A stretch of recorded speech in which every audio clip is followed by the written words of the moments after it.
मनुष्य तन मिला कि इस तन में हम गुरु महाराज को धारण कर सकते हैं। पहली कृपा तो ये मनुष्य तन है।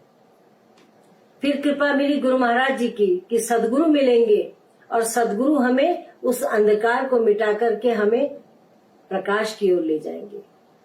और चौथी कृपा क्या है? हमारी हम पर ही है।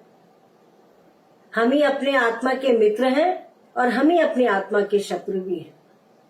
अगर हमने इस मानुष चोले में उस अध्यात्म के ज्ञान को समझ लिया तो हम अपनी आत्मा के मित्र हो गए, जो आत्मा परमात्मा का ज्ञान दिला। और वही आत्मा अगर हमने शरीर तक ही रखा और शरीर एक दिन जर्जर बन करके इसी मट्टी में मिल जाएगा तो वो आत्मा हमारी अजर अमर अविनाशी आत्मा हमारे उस मौके को हम खो देते। क्योंकि संत कहते हैं जब स्थिर होती, जैसे चक्की है, चक्की के पार्ट घूमते रहते हैं लेकिन कील जो है उसकी धुरी जो है वो स्थिर होती है, ऐसे ही हमारा शरीर भी है। हमारी आत्मा तो स्थिर है पर हमारा चोला घूम रहा है। मनुष्य, ये हमारा शरीर जो है चारों तरफ भ्रमण कर रहा है, घूम रहा है। लेकिन जिस तरह चक्की में हम जब दाना डालते हैं और धुरी से वो मिल जाता है और अपने अस्तित्व को समाप्त कर देता है, तभी वो आटे का रूप लेकर के बाहर निकलता है। ऐसे संतों ने इस मानुष चोले को भी एक चक्की का रूप दिया है कि शरीर तो चलायमान है लेकिन नाम जो है वो हमारे अंदर हृदय में है। हम उस नाम को इसी मानुष चोले में पा सकते हैं।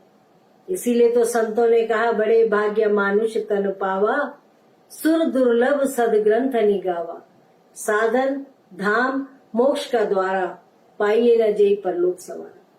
कितनी बड़ी कृपा हुई है कि हमें मानुष चोला मिला। और सत्संग भी यही है। सत्संग से हमें बोध होता है, सत्संग से हमारे अंदर ज्ञान की प्राप्ति होती है, सत्संग से हमारे अंदर वैराग्य होता है। जब हम देखते हैं कि बड़े बड़े महान पुरुषों ने, बड़े बड़े महान संतों ने अपने सही अस्तित्व को मिटा करके और भगवान के चरणों में शरणागत हो गए। और जब शरणागत हो जाते हैं, तेरा तुझको अर्पण क्या लागे मेरा, हम सब कुछ समर्पित कर देते हैं। जिसके अंदर समर्पण का भाव होगा, महान पुरुष की कृपा भी उसी पर होती है, भगवान की कृपा भी उसी पर होती है। पिछली बार भी हम लोगों ने सुना है, ऐसे संकट के काल में, ऐसे कोरोना के जिस तरह आप देख रहे हैं कि घर घर में असुरक्षा हो रखी है।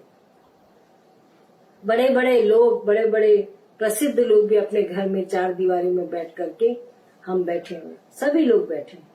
आज इसी माध्यम से हम आपको सत्संग भी सुना रहे हैं, अपने विचार भी व्यक्त कर रहे हैं कि जिस तरह थोड़ा बहुत मनुष्य जब अकेला रहता है घर में, तो थोड़े बहुत विचार सुनकर के हम अपने जीवन से निराश न हो।